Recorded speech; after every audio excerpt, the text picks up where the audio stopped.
Welcome to our channel TG TV. వార్తా కథనాలపై విశ్లేషణ కార్యక్రమం మార్నింగ్ న్యూస్ కు స్వాగతం. నేను మీ జర్నలిస్ట్ సత్య.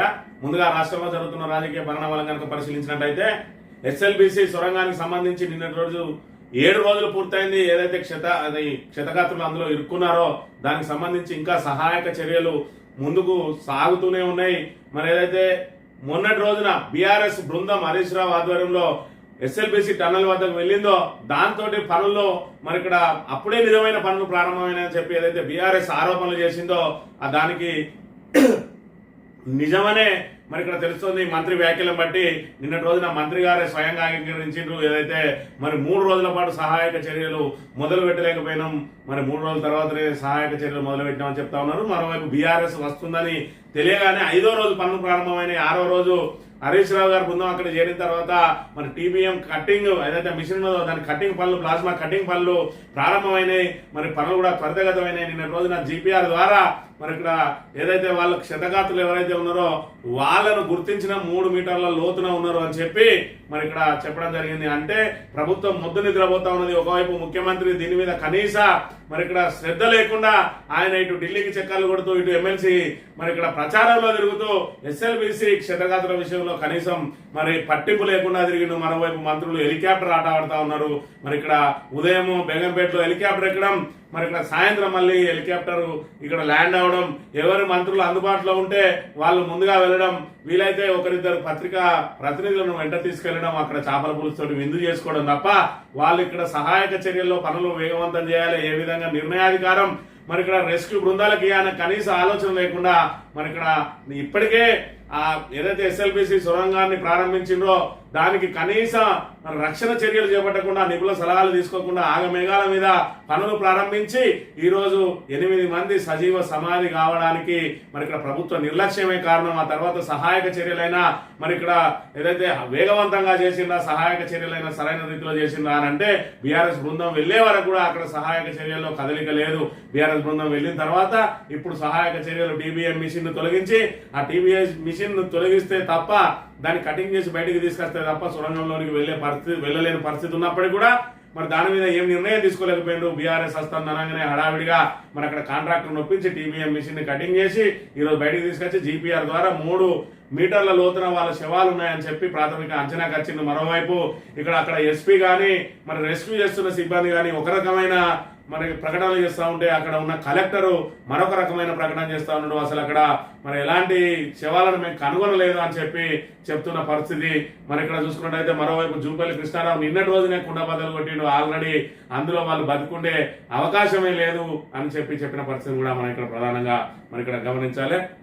ఇక ఫిరాయింపు ఎమ్మెల్యేల మెడ మీద కత్తి వేలాడుతా ఉన్నది. ఏదైతే వేటుపడే అవకాశం ఉన్నదని చెప్పి ఇప్పటికే ఫిరాయింపు ఎమ్మెల్యేలు మేము బీఆర్ఎస్ లోనే ఉన్నామని బుకాయిస్తున్న వేళ వాళ్లకు మరి ఇక్కడ రాబోయే ఏదైతే ఎమ్మెల్యే కోట ఎమ్మెల్సీ ఎన్నికలు ముందు నుయ్యి గొంతు వెనుక గొయ్యిలాగా మారింది వాళ్ళ పరిస్థితి.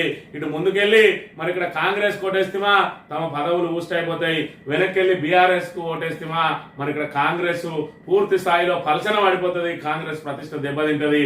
దాంతో ఫిరాయింపు ఎమ్మెల్యేల ద్వారా ఖచ్చితంగా ఓటేయించడానికి రేవంత్ రెడ్డి ప్రయత్నం చేస్తాడు.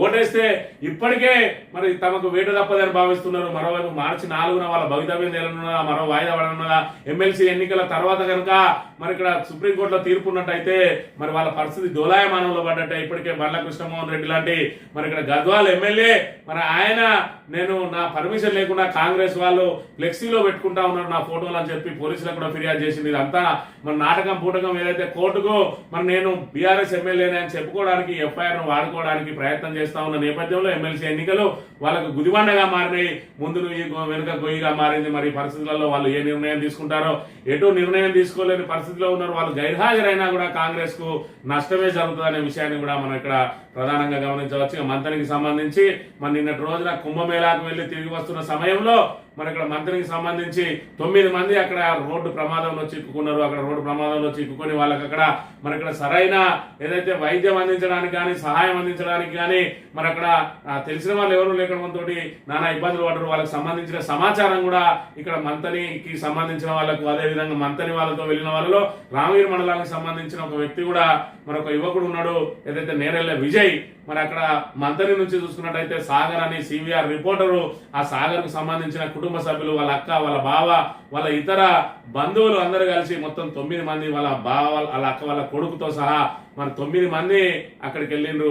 ఆ 9 మందిలో మరి ఇక్కడ రోడ్డు ప్రమాదంలో 8 మందికి తీవ్ర గాయాలైన వాళ్ళందరినీ కూడా అక్కడ స్వరూపరాణి మెడికల్ కాలేజీ ఏదైతే ఉన్నదో ఆ మెడికల్ కాలేజీలో చికిత్స నిమిత్తం ఉంచిండ్రు.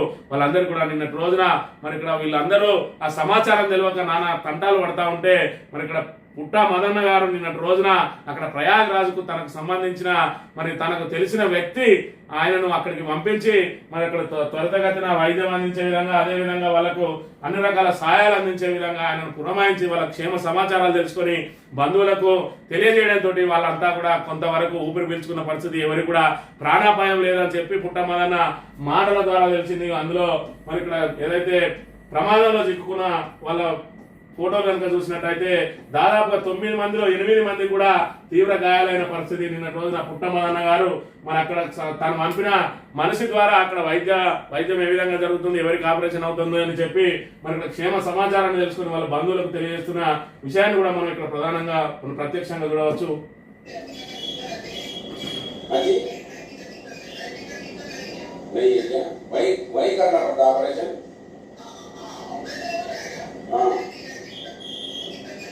Operation okay okay operation operation क्या आर्थो का क्या न्यूरो का?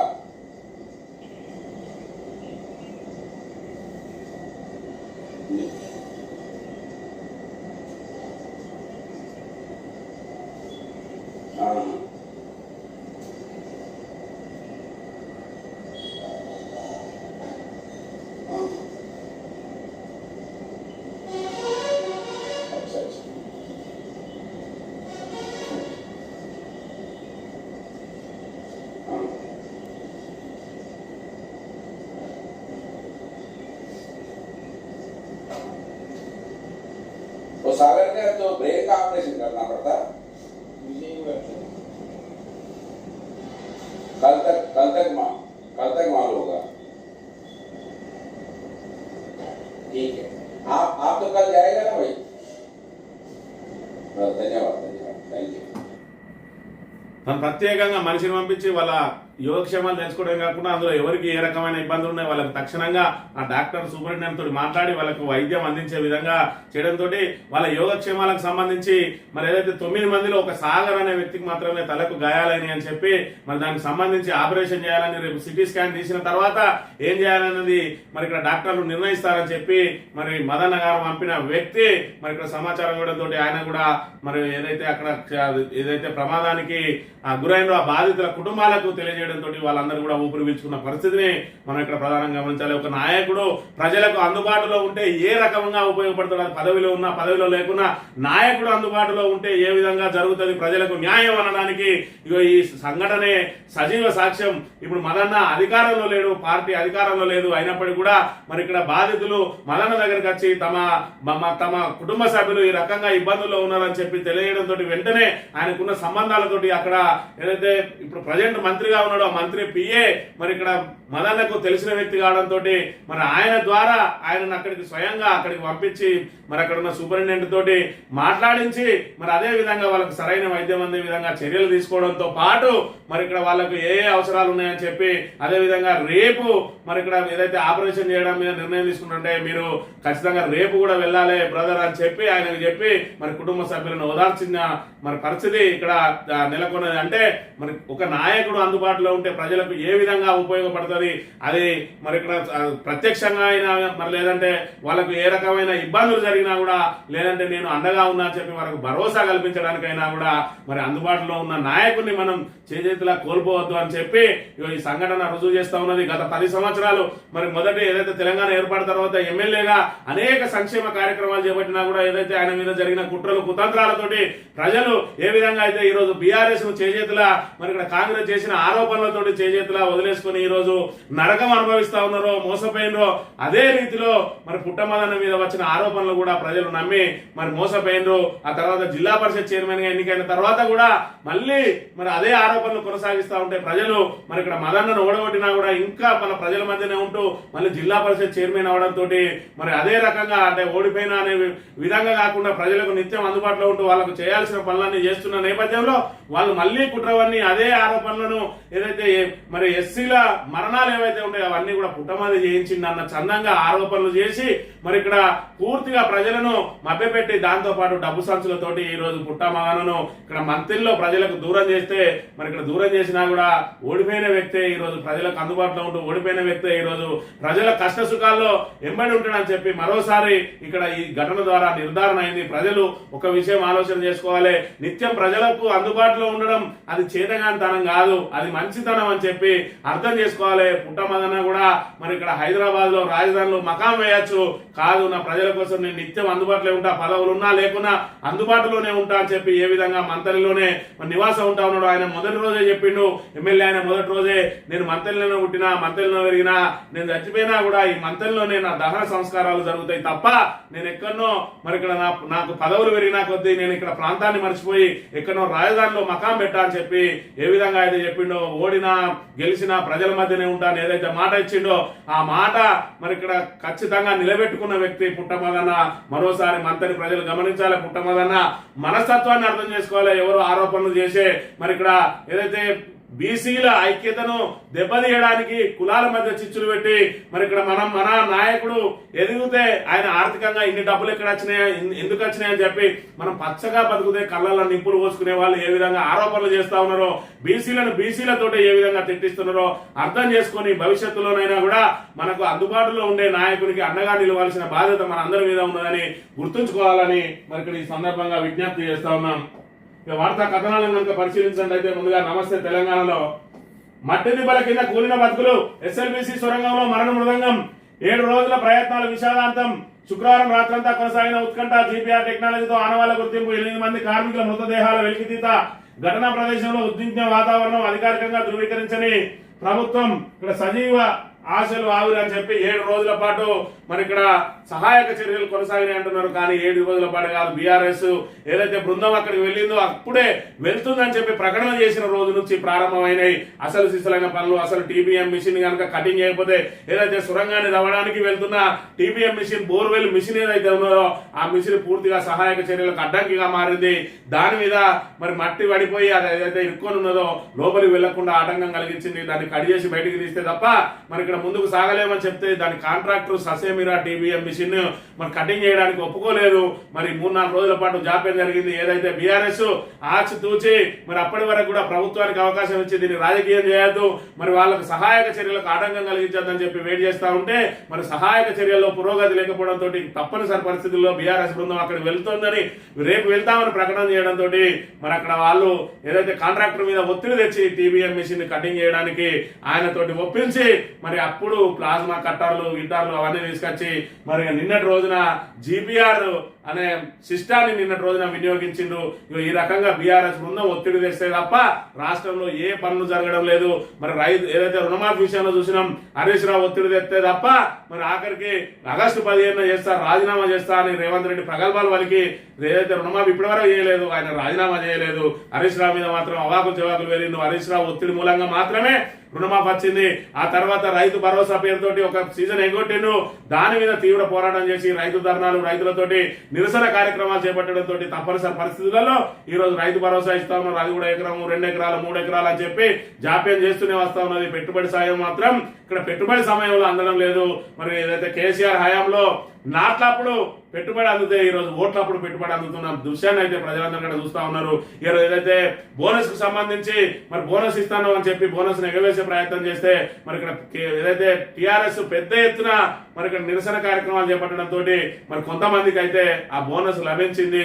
ఇక కరెంటు సంగతి చూస్తూనే ఉన్నాం. ఇక సాగునీటికి అయితే పూర్తిగా గోదావరిని ఎడారిగా మార్చిన దుస్థితి నెలకొన్నది. ఈ రకంగా మరి ఇక్కడ కాంగ్రెస్ ముద్దునిద్ర పోతుంది. ఏదైతే వాళ్లకు చేతగాక అసమర్థ ప్రభుత్వం పరిపాలన అనుభవం లేక తెలంగాణను పూర్తిగా సర్వనాశనం చేస్తా ఉన్నది. మరి ఇక్కడ బీఆర్ఎస్ ప్రతిపక్షంగా ఎంతో కొంత వాళ్ళ మెడలు వంచడానికి ప్రయత్నం చేస్తా ఉంటే ఈ అరాకొర పనులు జరుగుతున్నాయి. ఆఖరికి సహాయక చర్యలు కూడా బీఆర్ఎస్ ప్రభుత్వం మెడలు వంచితే తప్ప సహాయక చర్యలు ముందుకు సాగలేదు అని అంటే మన తెలంగాణ ప్రభుత్వ పరిస్థితి ఏ విధంగా ఉన్నది, తెలంగాణ ప్రజల దుస్థితి ఏ విధంగా ఉన్నది అనేది మరి ఇక్కడ తెలంగాణ ప్రజలు బేరీజు వేసుకోవాలి. బీఆర్ఎస్ హయాంలోనే 12 కిలోమీటర్ల పనులు మేము చెప్పేది తప్పైతే ముక్కు నెలకు రాస్తాం, నువ్వు రాజకీయాల నుంచి తప్పకుండా మంత్రి జుబేలికి శ్రీనివాస్ గౌడ్ సవాల్ అని చెప్పి మరి ఇక్కడ బీఆర్ఎస్ హయాంలో పూర్తిగా ఎస్ఎల్బీసీ పక్కకు పడేయబడ్డది అని చెప్పి ఏదైతే చెప్తా ఉన్నారో 2016లోనే చెప్పిండు.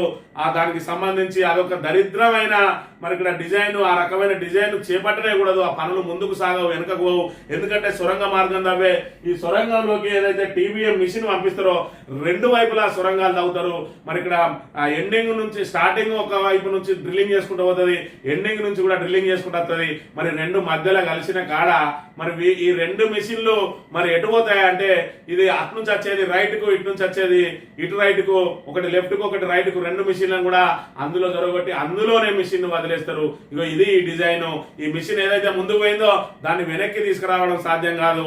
మరి అదే మిషన్ ఈ మిషన్ ఏదైతే ఇళ్ళకి పోయిందో దానికి అటాచ్ చేసి దీన్ని ట్రాక్ మీద దాని ట్రాక్ మీద దీన్ని తీసుకొచ్చే అవకాశం కూడా లేదు. కాబట్టి డైరెక్ట్ దీన్ని సైడ్ చేయడం, దీన్ని సైడ్ చేయడం, రెండింటిని అందులోనే వదిలేయడం, ఇది దానికి ఉన్న టెక్నాలజీ, ఎస్ఎల్బీసీకి సంబంధించిన టెక్నాలజీ. మరి ఇంత దరిద్రమైన టెక్నాలజీ 30 సంవత్సరాల నుంచి మరి పనులు కొనసాగుతూనే ఉన్నాయి. మరి ఇక్కడ ఏదైతే ఎన్టీఆర్ హయాంలో ప్రారంభమైంది కేవలం సాగునీటి కోసం తెలంగాణ వాదులందరూ కూడా ఉద్యమం చేస్తా ఉన్నారని చెప్పి తెలంగాణ వాదుల ఉద్యమం మీద నీళ్లు చల్లడానికి ఏర్పాటు చేసిందే ఈ ఎస్ఎల్బీసీ సొరంగ మార్గం. మరి తెలంగాణ వచ్చిన తర్వాత మన నీళ్లు మనం వాడుకునే అవకాశం ఉంది కాబట్టి అనేక ప్రత్యామ్నాయ మార్గాలు ఉన్నప్పటికీ కూడా ఎస్ఎల్బీసీకి సంబంధించి మరి సగం పనులైనాయి, మేము కాంగ్రెస్ పూర్తి చేసినాం, సగం చేసినాం, మీరు సగం చేయరా అని చెప్పిన పరిస్థితి. దాన్ని తప్పనిసరి పరిస్థితుల్లో బీఆర్ఎస్ ముందుకు తీయడానికి ప్రయత్నం చేసింది. సుమారు 12 కిలోమీటర్ల మేర మరి ఇక్కడ సొరంగం నవ్వింది. అయినప్పటికీ కూడా పెద్ద పెద్ద ఊటలు, ఆ మట్టి కలిసి పెద్ద బురదగా తయారవడంతో అది పెద్ద ప్రమాదకరంగా మారింది అని చెప్పి 2019లో తాత్కాలికంగా నిలిపివేస్తే మేము వచ్చి మొత్తం దాన్ని పూర్తి చేస్తామని చెప్పి బిలిబిలి మంత్రి కోమటిరెడ్డి వెంకటరెడ్డి మరి ఇక్కడ పరిపాలన అనుభవం లేని రేవంత్ రెడ్డిలు దాన్ని హడావిడిగా ప్రారంభం చేసి రక్షణ చర్యలు మరి ఎలాంటి రక్షణ చర్యలు చేపట్టకుండా ఎలాంటి మరి నిపుణుల సూచన లేకుండా ఆగమేఘాల మీద హడావిడిగా పనులు ప్రారంభించి 8 మంది సజీవ సమాధి కావడానికి కారణమైంది. ఇలాంటి అసమర్థ ప్రభుత్వంలో ఏ పనులు ముందుకు సాగాయి? ప్రజాధనం వృధా తప్ప. మరి ఇదే కాళేశ్వరం ఒక పిల్లర్ గుంగితే దానికి పూర్తిగా పరిపాలన వైఫల్యం అని అన్నారు. మరి ఇదేమో వైఫల్యం. ఈ రోజు పినాకిని ఘోష్ దాని మీద విచారణ చేస్తా ఉన్నారు. రేపు బీఆర్ఎస్ ప్రభుత్వం వచ్చిన తర్వాత రేవంత్ రెడ్డి నీ పరిస్థితి ఏందో ఆలోచన చేసుకో. అదేవిధంగా ఉత్తమ్ కుమార్ రెడ్డి నీ పరిస్థితి ఏంది కూడా అర్థం చేసుకో. దీని మీద విచారణ జరిపి 8 మంది మృతికి కారణమైన మీరిద్దరు మరి ఇక్కడ జైల్లో చెప్పుకూడు తినక తప్పని పరిస్థితులు ఎందుకు రావద్దు అనేది కూడా మరి ఇక్కడ అర్థం చేసుకోవాలి. తెలంగాణ ప్రజలందరూ కూడా మిమ్మల్ని తీసి జైలు వేసినా కూడా ఎవరు నిరసన తెలిపే అవకాశం లేదు. ఎందుకంటే మీరు చేసిన పనులు, మీరు ఏదైతే కాళేశ్వరం మీద కుట్రలవన్నీ ఇలా కాళేశ్వరం ప్రాజెక్టును ఎడారిగా మారుస్తా ఉన్నారో మరి ఇక్కడ దాన్ని బూచిగా చూపెట్టి ఒక పిల్లర్ను మరమ్మత్తు చేయకుండా పూర్తి స్థాయిలో గోదావరి ఎడారిగా మార్చి ఈరోజు ప్రజలను అడగోస పెడుతున్న విషయాన్ని వాళ్ళు చూస్తూనే ఉన్నారు. మీకు జైల్లో చిప్పకూడే మరి ఇక్కడ సరైన నిర్ణయం అని కూడా తెలంగాణ ప్రజలు కోరుకుంటారన్న విషయాన్ని గమనించాలి. ఇక ఫిరాయింపు ఎమ్మెల్యేలకు సంబంధించి కనుక మనం చూసుకున్నట్టయితే ముందు ఓటు వెనుక వేటు సంకటంలో జంప జిలానీలు. ఎమ్మెల్సీ ఎన్నికల్లో ఎటువైపు ఉండాలి? గోడ దిగిన ఎమ్మెల్యేలో అంతర్మదనం. కాంగ్రెస్ కోటేయడం అంటే రాజకీయ బాధ్యతను బలిపట్టడమేనని ఆందోళన అని చెప్పి ఇప్పటికే సుప్రీంకోర్టులో ఫిరాయింపు ఎమ్మెల్యేల మీద మరి ఇక్కడ విచారణ జరుగుతూ ఉన్నది. దీనికి సంబంధించి సముచిత సమయం కావాలని చెప్పి ఏదైతే స్పీకర్ తరఫున లాయర్ సుప్రీంకోర్టును కోరిండో సముచిత సమయం అంటే ఎంత? మళ్ళీ ఎలక్షన్లు వచ్చే వరకా లేదంటే మీ అసెంబ్లీ ముగిసే వరకా? సంస్థ సమయం అంటే మీ ఉద్దేశంలో ఎన్ని నెలలు కావాలో, ఎన్ని సంవత్సరాలు కావాలో ఖచ్చితమైన సమయం చెప్పండి అని చెప్పి సుప్రీంకోర్టు ఆదేశాలు జారీ చేయడంతో మొన్నటి రోజున విచారణ ఉండే. ఆ విచారణకు సంబంధించి ఒక రోజేమో మరి ఇక్కడ దాని జస్టిస్ వేరే పనిలో ఉండి వాయిదా పడ్డది. మళ్ళీ మొన్నటి రోజున స్పీకర్ తరపు లాయర్ గైర్హాజరంతో వాయిదా పడ్డది. మార్చి 4వ తేదీన రాబోతా ఉన్నది. ఆ రోజు పూర్తి స్థాయి నిర్ణయం కనుక రాకపోతే 20వ తేదీన ఎమ్మెల్యే కోట ఎమ్మెల్సీ ఎన్నికలను ఈ ఎమ్మెల్యే కోట ఎమ్మెల్సీ ఎన్నికలను కనుక పరిశీలించినట్టయితే ప్రజెంట్ 119 స్థానాలు ఉన్న మన తెలంగాణలో 5 ఎమ్మెల్సీ ఎన్నికలకు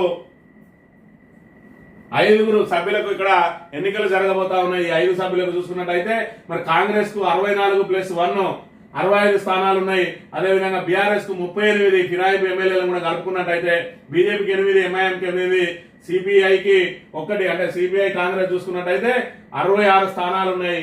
అది ఎంఐఎం అందులో కలుపుకున్నట్టయితే 66 7 73. ఎందుకంటే సిపిఐకి ఒక స్థానం ఇస్తా అంటున్నారు, ఎంఐఎం సిట్టింగ్ స్థానాన్ని కూడా మాకే కావాలంటున్నారు. కాబట్టి వీళ్ళకి సంబంధించి 65 66 7 73 ఉన్నాయి. 73కి వీళ్ళకు 4 స్థానాలకు కనుక పోవాలంటే మరి ఇక్కడ 21 ఒక్కొక్క స్థానానికి 21 మంది ఎమ్మెల్యేలను వీటిని కనుక కూడినట్టయితే 21 మంది ఎమ్మెల్యేలు కావాలి. మరి ఇక్కడ 21 మంది ఎమ్మెల్యేలు కావాలంటే 21 × 4 84 ఎమ్మెల్యేలు కావాలి. ఇక్కడ చూసుకున్నట్టయితే 65 7 72 ఎక్కడ 73. మరి 73 మాత్రమే ఉన్నాయి. మరి 10 మంది కలిపితే 83 అవుతుంది. కాబట్టి మరి ఇంకోరికి వచ్చే అవకాశం ఉన్నది. 10 మంది కనుక మరి ఇక్కడ కాంగ్రెస్ కు ఓటేస్తే ఖచ్చితంగా మరి ఇక్కడ పూర్తిగా నిర్ధారణ అయిపోతుంది. ఇప్పటికే మరి దానం నాగేందర్ మీద మాత్రమే వేటు పడుతుంది అంటున్నారు. ఎందుకంటే ఆయన కాంగ్రెస్ బీఫామ్ మీద ఇక్కడ బీఆర్ఎస్ నుంచి గెలిచి ఎమ్మెల్యేగా ఉండగా కాంగ్రెస్ బీఫామ్ మీద ఎంపీగా పోటీ చేసిండు. కాబట్టి ఆయన అధికారికంగా డాక్యుమెంటరీ ఎవిడెన్స్ ఉన్నది, ఆయన పోతుంది మా ఓదు అని చెప్పి వీళ్ళు సంకలు గుద్దుకుంటా ఉన్నారు. అందులో భాగంగానే మేము ఇల్లనే ఉన్నామని చెప్పి బండ్ల కృష్ణమోహన్ రెడ్డి నా ఫోటోను మరి ఇక్కడ దుర్వినియోగం చేస్తూ కాంగ్రెస్ ఫ్లెక్సీలలో వేస్తా ఉన్నారని చెప్పి ఫిర్యాదు చేసిండు. ఎవరేసిరు అనేది కూడా లేకుండా అన్నోన్ నేమ్ మీద పెట్టి ఆ ఫిర్యాదు కాపీని ఇక్కడ లాయర్ ద్వారా అక్కడ సుప్రీంకోర్టులో సబ్మిట్ చేయడానికి ప్రయత్నం చేస్తున్నారు. బీఆర్ఎస్ ఎమ్మెల్యేనే అని చెప్పి చెప్పుకునే ప్రయత్నం చేస్తా ఉన్నారు. సిగ్గు ఎగ్గు లేకుండా ఆల్రెడీ కాంగ్రెస్ లో చేరి కాంగ్రెస్ అని చెప్పుకోలేని దుస్థితిలో ఈ రోజు ఫిరాయింపు ఎమ్మెల్యేలు ఉన్నారు. వాళ్ళకు ముందు నుయ్యి వెనుక గొయ్యిలాగా ఉన్నది. ఇది 4వ తేదీ కనుక మరి ఇక్కడ దీని మీద ఎలాంటి మరి తుది తీర్పు వెలువడక మరి 20 తారీఖు తర్వాత కనుక వాయిదా పడ్డట్టయితే 20వ తేదీన జరిగే ఎమ్మెల్సీ ఎన్నికల్లో వాళ్ళు మరి ఎటువైపు మొగ్గాలే, ఇటు మేము బీఆర్ఎస్ అని చెప్పి బీఆర్ఎస్ కొట్టేస్తే కాంగ్రెస్ పరువు పోతుంది. మరి అదేవిధంగా కాంగ్రెస్ వైపు మొగ్గు చూపితే వీళ్ళ పదవులు ఏమవుతాయి, మరి ఎటు తేల్చుకోలేని దుస్థితిలో ఉన్నారు ఈ రోజు ఫిరాయింపు ఎమ్మెల్యేలు అనే విషయాన్ని మనం ఇక్కడ ప్రధానంగా గమనించాలి. 5వ సీట్ ఎవరికి? శాసనసభ్యుల కోట ఎమ్మెల్సీ ఎన్నికల్లో ఉత్కంఠ. 5 ఎమ్మెల్సీలను ఎన్నుకోనున్న 119 మంది. ఒక ఎమ్మెల్సీ గెలవండి, 21 మంది ఎమ్మెల్యేలు అవసరం. కాంగ్రెస్ 3, బీఆర్ఎస్ కు 1 ఎమ్మెల్సీ గ్యారంటీ. మరి 5వ సీట్ ఎవరికి? 5వ సీట్లో ఎంఐఎం, అదేవిధంగా బీజేపీ, సిపిఐ. మరి ఇక్కడ చూసుకున్నట్టయితే ఈ 10 మంది ఎమ్మెల్యేలు. బీజేపీకి ఎంఐఎం కు పొత్తు కుదిరే అవకాశం లేదు, బీజేపీకి సిపిఐకి పొత్తు కుదిరే అవకాశం లేదు. ఫిరాయింపు ఎమ్మెల్యేలకు ఎంఐఎం కు మరి పొత్తు కుదిరి మిగిలిన వాళ్ళు కాంగ్రెస్ వాళ్ళు 2వ ప్రాధాన్యత ఓటేసుకునైనా చెప్పే గెలిచే అవకాశం ఉంటది. కానీ ఫిరాయింపు ఎమ్మెల్యేలు ఇప్పుడు ఎవరి వైపు నిలుస్తారు అనేది తెలంగాణ యావత్ సమాజం ఎదురు చూస్తా ఉన్నది. ఇప్పటి వరకు ఏదైతే డ్రామాలు ఆడిందో ఇలా డ్రామాలన్నీ కూడా బట్టబయలు కాబోతా ఉన్నాయి. వీళ్ళ పదవులు ఊడిపోక తప్పని పరిస్థితి. వీళ్ళు ఓటేసినా ఊడిపోతాయి, ఓటేయకున్నా ఊడిపోతాయి. కానీ ఓటేసినట్టు అయ్యంటే అలా గొయ్యాలు తవ్వుకున్నట్టు అవుతుంది. ఓటేయకపోయినట్టయితే మరి ఇక్కడ కాంగ్రెస్ పరువు పూర్తిగా దిగజారుతుంది. అందుకే ముందు నువ్వు వెనుక గొయ్యిలాగున్నది వాళ్ళ దుస్థితి అనే విషయాన్ని మనం ఇక్కడ ప్రధానంగా గమనించాలి. ఇక మరో రైతు ఆత్మహత్య. సాగు పెట్టుబడులు భారమై భూపాలపల్లి జిల్లాలో అన్నదాత బలవన్మరణం. ఇప్పటికీ మరి రాలిన మట్టి పూలు 431. రోజు పేపర్ చూడండి, ప్రతిరోజు ఎవరో ఒక రైతు ఆత్మహత్య చేసుకుంటూనే ఉన్నాడు. ఇది తెలంగాణ రాష్ట్రంలో జరుగుతున్న దుస్థితి. ఈ రైతు ఆత్మహత్యల మీద ఇప్పటి వరకు రేవంత్ రెడ్డి గాని వ్యవసాయ శాఖ మంత్రి గాని స్పందించిన పాపాన పోలేదు. దీనికి ప్రధాన కారణం వాళ్ళ విధానాలే కారణం. యూరియా కూడా ఎంత కొరత ఉన్నది ఈ రోజు చూసుకున్నట్టయితే. మరి ఇక్కడ ఏది ఇప్పటి వరకు రైతు భరోసా ఏది, పెట్టుబడి సాయం ఏది, మరి రుణమాఫీ అందరికి చేస్తానని 2 లక్షల పై ఉన్న వాళ్ళు ఆ పై డబ్బులు కట్టుకొని నేను రుణమాఫీ చేస్తానని కొంతమంది వాళ్ళ మాటలు నమ్మి మరి 2 లక్షలకు పైన ఉన్న వాళ్ళు మరి మిగతా డబ్బులు కట్టిన వాళ్ళు కూడా ఉన్నారు. అయినప్పటికీ కూడా మరి చాప చుట్టేసింది. 40,000 కోట్లు రుణమాఫీ చేస్తా అని చెప్పి 20,000 కోట్లకే సరిపెట్టుకొని చాప చుట్టేయడంతో మరి రైతులు నానా అగచాట్లు పడుతున్న దుస్థితి ఉన్నది. దాంతో బలవన్ మరణాలకు పాల్పడుతున్న మరి పరిస్థితిని కూడా మనం ఇక్కడ చూడవచ్చు. ఇక బీఆర్ఎస్ కు సంబంధించి మరి బీఆర్ఎస్ ప్రభుత్వ ఘనతను, అదేవిధంగా ఇప్పుడు ఈ 14 నెలల కాంగ్రెస్ ఘనతను కనుక చూసుకున్నట్టయితే ఇది జగిత్యాల జిల్లా సారంగపూర్, బీర్పూర్, ధర్మపురి మండలాల్లో దాదాపు 50,000 ఎకరాలకు నీరు అందించే లక్ష్యంతో గత కేసీఆర్ ప్రభుత్వం బీర్పూర్ మండలంలో 136 కోట్లతో రోళ్లవాగు ప్రాజెక్టును 90% పూర్తి చేసింది. దీనికి షటర్లు బిగించేందుకు అటవీ శాఖ అనుమతి సాధించలేక 15 నెలలుగా కాంగ్రెస్ సర్కార్ చేతులు చూస్తున్న ఫలితంగా తూము నుంచి ఎస్ఆర్ఎస్పీ నీరు వృధాగా పోతూ రైతాంగానికి తీవ్ర నష్టం వాటిల్లుతుందని చెప్పి ఈ తూముకు సంబంధించి 2 షటర్లు పెట్టియలేని దుస్థితిలో ఉన్నది. ఈ రకంగా నాడు కలకలలాడేది. ఇవాళ చూసుకున్నట్టయితే రాళ్లవాగు ప్రాజెక్టు రాళ్ళదేలి ఈ రోజు మరి ఇక్కడ కాంగ్రెస్ ప్రభుత్వంలో ఈ విధంగా ఉన్నది. అదే బీఆర్ఎస్ ప్రభుత్వం మరి ఆ రోజు నేతన్నలకు అండగా నిలిచి ఈ రోజు ఏదైతే వాళ్ళు మన రెడీమేడ్ రంగంలో సిరిసిల్లను అగ్రగామిగా నిలిపి మరి ఈ రకంగా మరమగ్గాల కార్మికులకు రెడీమేడ్ మరి వస్త్రాలను కుట్టే ఒక ప్రక్రియను ఏర్పాటు చేసి వాళ్ళకు మార్కెటింగ్ ఏర్పాటు చేసి వాళ్ళ కాళ్ళ మీద నిలబెడే విధంగా ఇక్కడ మహిళలను తీర్చిదిద్దిన పరిస్థితి ఈ విధంగా ఉంటే ఈ రకంగా మరి కనీసం ఆ నీటిని ఒడిసి పట్టుకొని ఇవన్నిటికీ అన్ని రకాల ఏర్పాట్లు చేస్తే కూడా కనీసం ఆ షట్టర్లకు అనుమతి తీసుకోవాలి అటవీ శాఖ నుంచి అంటే మరి చేతగాక ప్రభుత్వం ఈ రకంగా వట్టి పెడతా ఉన్న అంశాన్ని మనం ఇక్కడ చూడాలి. ఇక ప్రభుత్వాన్ని ప్రశ్నిస్తే కేసుల 420 హామీల అమలు, రేవంత్ అరాచకాలపై నిగదిస్తున్న హరీష్ రావుపై మరో అక్రమ కేసు, సర్కార్ తీరుపై బీఆర్ఎస్ నేతల ఆగ్రహం అని చెప్పి మరి ఇక్కడ అక్రమ కేసులు అనేది ఇది కామన్ గా మారింది కాంగ్రెస్ పార్టీకి. ఖచ్చితంగా వాళ్ళు అక్రమ కేసులు పెడితేనే ఉంటారు, మనం పడుతూనే ఉండాలి. ఇది ఇక్కడ తెలంగాణలో నెలకొన్న దుస్థితి. మాజీ మంత్రులుగా మాజీ సీఎంఈనే కేసులు పెట్టడానికి ప్రయత్నం చేస్తా ఉన్నారు. సామాన్య కార్యకర్తల పరిస్థితి అయితే ఆగమ్య గోచరంగా ఉన్నది. బీఆర్ఎస్ అంటే పోలీస్ స్టేషన్లకు ఎంట్రీ లేదు, బీఆర్ఎస్ అంటే ఏ ప్రభుత్వ మరి కార్యాలయానికి ఎంట్రీ లేదు. మరి ఇక్కడ అధికారులు అందరూ గడగడలాడుతున్న పరిస్థితి. ఈ రోజు పూర్తిగా నియంత పాలన, చీకటి రాజ్యం, ఆటవిక పాలన కొనసాగుతూ ఉన్నది తెలంగాణలో అనే విషయాన్ని మనం ఇక్కడ ప్రధానంగా గమనించాలి. ఇక రేవంత్ కు చెక్ పెట్టేందుకైనా మీనాక్షి నటరాజన్ నియామకంపై తీవ్ర చర్చ, సీఎం పనితీరుపై అధిష్టానానికి ఫిర్యాదులు, ప్రభుత్వంలో పార్టీలో ఒంటెత్తు పోకళ్లపై సీనియర్ గురు ఇప్పటికే రేవంత్ రెడ్డి దూరం పెట్టిన రాహుల్ కట్టడి చేసేందుకే ఆమెను పంపారా అని చెప్పి మరి ఇక్కడ మీనాక్షి నటరాజన్ ఏదైతే కాంగ్రెస్ పార్టీ వ్యవహారాల ఇన్ఛార్జ్ తెలంగాణకు సంబంధించి దీపాదాస్ మున్షిని పక్కకు జరిపి ఆమెను తీసుకొచ్చారు. ఆమె పూర్తిగా నిరాడంబరంగా ఉంటది అని చెప్పి నిన్న రోజున ట్రైన్లో వచ్చిందట కాచిగూడ ట్రైన్ లో కూడా మరి నన్ను రిసీవ్ చేసుకోవడానికి ముఖ్యమైన నాయకులు ఎవరు రావద్దని చెప్పి అక్కడ సంబంధించి ఎవరో మరి కింది స్థాయి నాయకులు వెళ్తే చాలా కప్తా కూడా కప్పించుకోలేదట.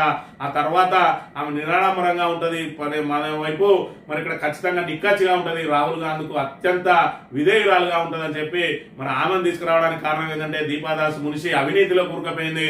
ఆమెకు ఎంపీ ఎలక్షన్ల టైంలోనే టికెట్ల కోసమే మరి ఇక్కడ ఏదైతే ఆమెకు మరి BMW కారో, ఆడి కారో, బెంజ్ కారో కొనిచ్చిందని చెప్పి మరి అనేక ఆరోపణలు వచ్చినాయి. 50 లక్షల రూపాయలు ఒక్కొక్క టికెట్ కి వసూలు చేసిందని కూడా ఆరోపణలు వచ్చిన నేపథ్యంలో ఆమెను రప్పించిన కాంగ్రెస్ అధిష్టానం ఈ రోజు మీనాక్షి నటరాజన్ తీసుకొచ్చి మరి నిన్న ఆమె మాట్లాడిన తీరు కూడా చూసుకున్నట్టయితే ఎవరిని కూడా ఎంత పదవిలో ఉన్నా కూడా పార్టీ లైన్ దాటితే వదిలిపెట్టేది లేదు అని చెప్పి హెచ్చరికలు జారీ చేసిందంటే మరి ఇక్కడ పరోక్షంగా రేవంత్ రెడ్డిని హెచ్చరించింది. రేవంత్ రెడ్డి మరి ఇక్కడ ఏదైతే ఆయన ఒంటేది పోగొలను అరికట్టడానికి ఆమెను తీసుకొచ్చి ఇక్కడ ప్యారలల్ పాలన సాగడానికి ప్రయత్నం చేస్తా ఉన్నారు అని చెప్పి ఇక్కడ ఆరోపణలు వెలువడుతున్న పరిస్థితి మనం ఇక్కడ ప్రధానంగా గమనించాలి. ఇక దర్జాగా దోపిడట, టోల్ ఛార్జీ పేరిట అక్రమ వసూలు, మానేర్వాగుపై ప్రైవేట్ వ్యక్తుల దందా, మంత్రి ఇలాకాలో వసూలు రాజాలు మండిపడుతున్న వాహనదారులు అని చెప్పి మరి ఇక్కడ గోదావరి మీద వంతెన ఏదైతే గోదావరి మీద వంతెన నిర్మాణం జరిగిందో దానికి సంబంధించిన కాంట్రాక్టరు మరి పూర్తిగా దివాలా తీసి మిషనరీని కూడా అందులో వదిలేసి పనులు చేపట్టకుండా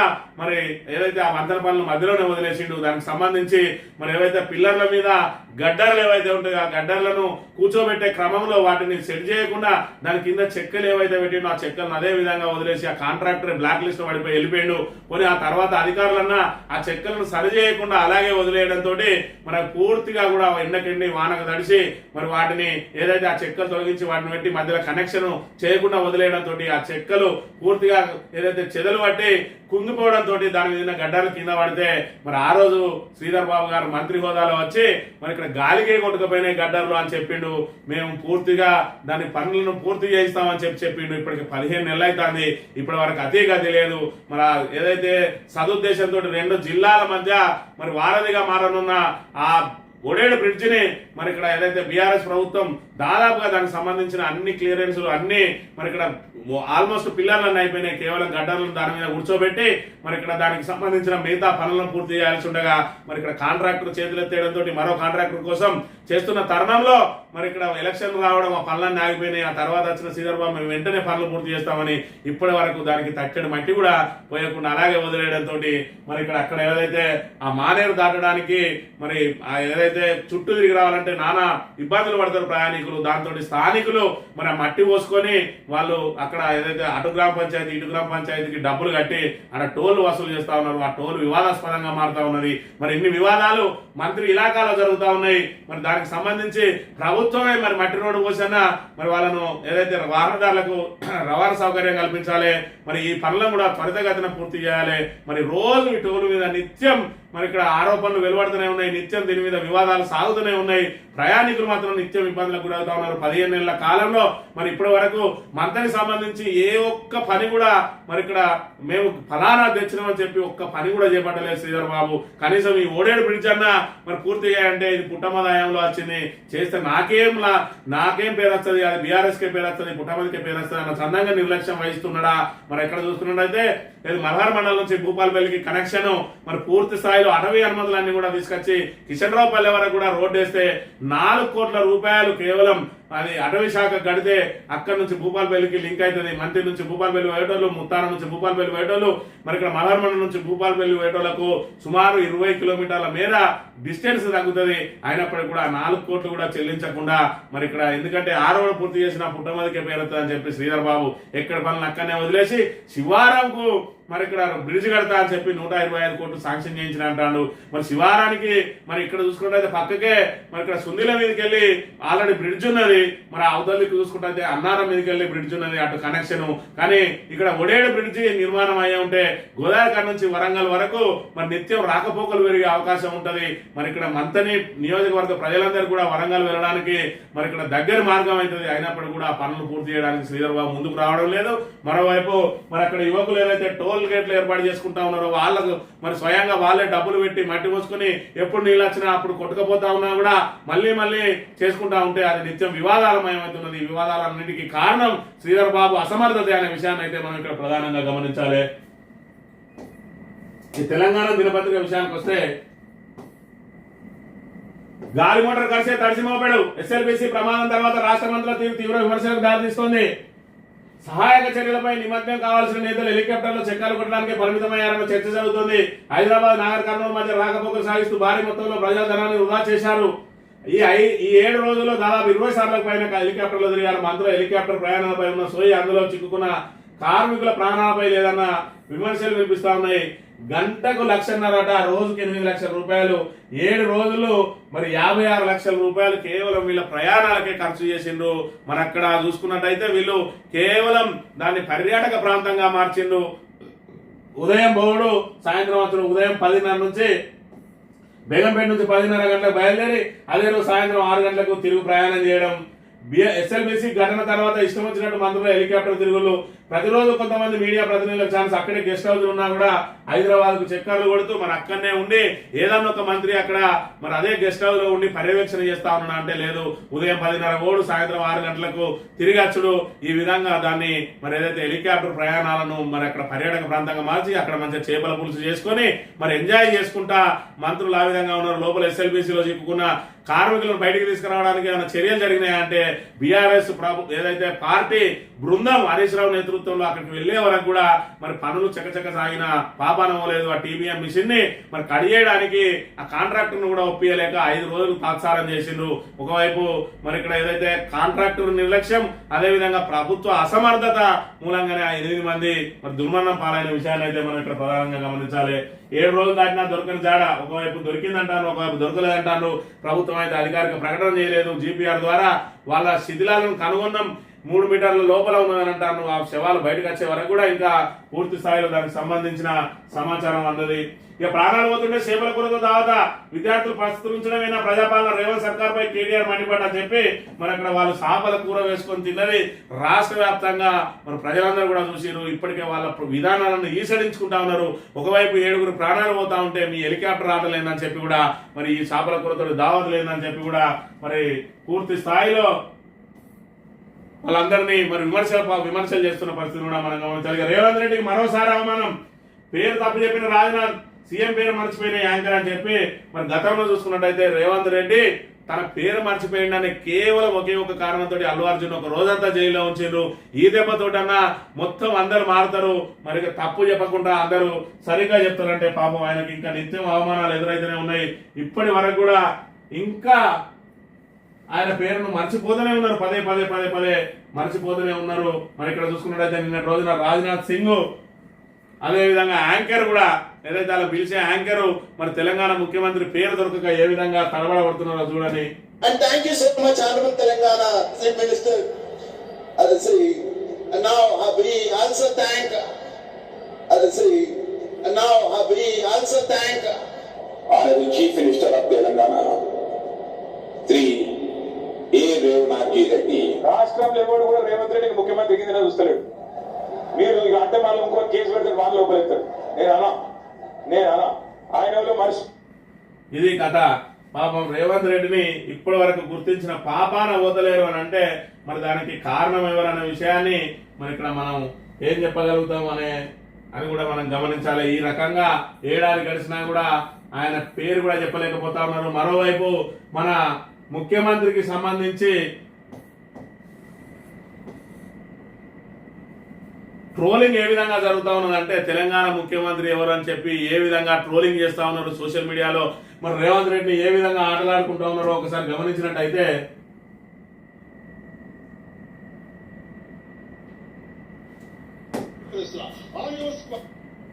₹50 లక్షల ప్రశ్న. On your screen please. 50 లక్షల ప్రశ్న అనగానే 50 లక్షలతో దొరికిన రేవంత్ రెడ్డి ఫోటోను పెట్టిండ్రు. మరి ఇక్కడ మన ముఖ్యమంత్రి ఎవరట ఒకసారి గమనించినట్టయితే మన ముఖ్యమంత్రి ఎవరు? ముఖ్యమంత్రి కేటీఆర్ గారు. తెలంగాణ రాష్ట్ర ముఖ్యమంత్రి గౌరవనీయులు శ్రీ కిరణ్ కుమార్ గారు. శ్రీ హనుముల్లా రవాణత్ రెడ్డి మహోదయ్ జీ.